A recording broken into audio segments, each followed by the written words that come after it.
केंद्र सरकारची शेतकऱ्यांसाठी पुन्हा मोठी घोषणा. शेतकरी बांधवांनो, 2026-27च्या विपणन हंगामासाठी खरीप पिकांच्या किमान आधारभूत किमतींना MSP केंद्रीय मंत्रिमंडळाची मंजुरी. शेतकऱ्यांना त्यांच्या उत्पादनासाठी रास्त भाव मिळावा यासाठी केंद्र सरकारने 2026-27 विपणन हंगामासाठी खरीप पिकांच्या किमान आधारभूत किमतीत वाढ केली आहे. मागील वर्षाच्या तुलनेत MSP सर्वाधिक वाढ सूर्यफूल बियांसाठी 622 प्रति क्विंटल सुचवण्यात आली आहे.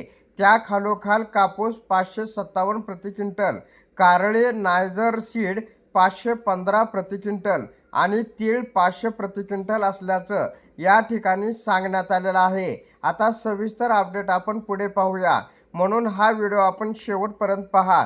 चॅनलवरती नवीन असाल तर चॅनलला लाईक व सबस्क्राईब करा, जेणेकरून अशा प्रकारच्या महत्त्वपूर्ण अपडेट आपल्यापर्यंत लवकर आणि वेळेत पोहोचतील.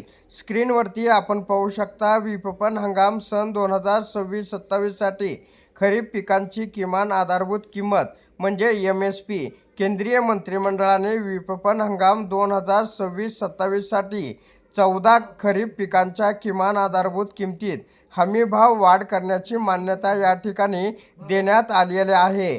तर उत्पादन खर्च काढून शेतकऱ्यांना मूग या पिकांसाठी सर्वाधिक 61% नफा मिळेल असा अंदाज आहे. त्याखालोखाल बाजरीसाठी 56%, मक्यासाठी 56% आणि तूर पिकांसाठी 54% नफा मिळेल असा अंदाज या ठिकाणी व्यक्त करण्यात आलेला आहे. तर अशा प्रकारे शेतकऱ्यांसाठी अत्यंत महत्त्वाची अपडेट होती.